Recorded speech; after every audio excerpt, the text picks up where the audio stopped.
تجيب عربيه من 280,000 لحد 400,000، هي افضل عربيه تجيبها الشيفورليه افيو.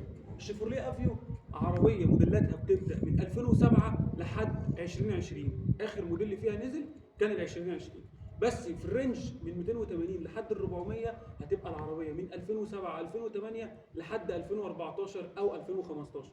تختلف بقى في السعر بين ان هي مانوال ولا اوتوماتيك، موديل 2008 ولا 2012 ولا 2014 ولا 2015، حالتها ايه، رشه ايه من بره، فيها رخصه قد ايه، محتاجه مصاريف ولا لا، عدادها عالي ولا عدادها قليل، يعني متحافظ عليها ولا متبهدله ومتهانه. كل الحاجات دي بتفرق بين السعر بينها من 2008 لحد 2014 او 2015. طبعا لو انت عايز تجيب 2018 2019 2020 هتلاقي، بس هتلاقي اصحابها طالبين فيها 480,000 جنيه 500,000 جنيه. وطبعا الرقم ده لو انت هتدفعه هقول لك تجيب عربيه تانية، ما تجيبش العربيه دي. العربيه دي ليها رينج معين او فئه معينه تتجاب فيها تبقى كويسه، اللي هي من 280 290 لحد 400,000 جنيه. دي عربيه تستاهل السعر ده، خصوصا ان هي من مميزاتها ان هي قطع غيارها رخيصه، عربيه استهلاك البنزين بتاعها قليل، قطع غيارها في كل حته، عربيه كويسه فيها تكييف، فيها باور، فيها سنتر، فيها ازاز كهرباء، قطع غيارها موجوده في كل حته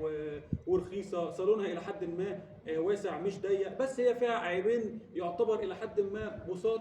اول حاجه فيهم ان التكييف بتاعها مش شديد قوي، يعني في شويه مشاكل وطبعا بتتحل. تاني حاجه ان هي خفيفه على السرعات العاليه، لكن هي جوه البلد هي عربيه كويسه وممتازه. فلو اي حد بيدور على عربيه في رينج من 280,000 ل 400,000، اول حاجه يبص عليها هي الافيو. هي اكتر عربيه في الفئه دي كويسه مقابل السعر، خصوصا ان هي ما فيهاش عيوب كتير مزمنه مقابل العربيات الثانيه اللي بتبقى في نفس الفئه دي.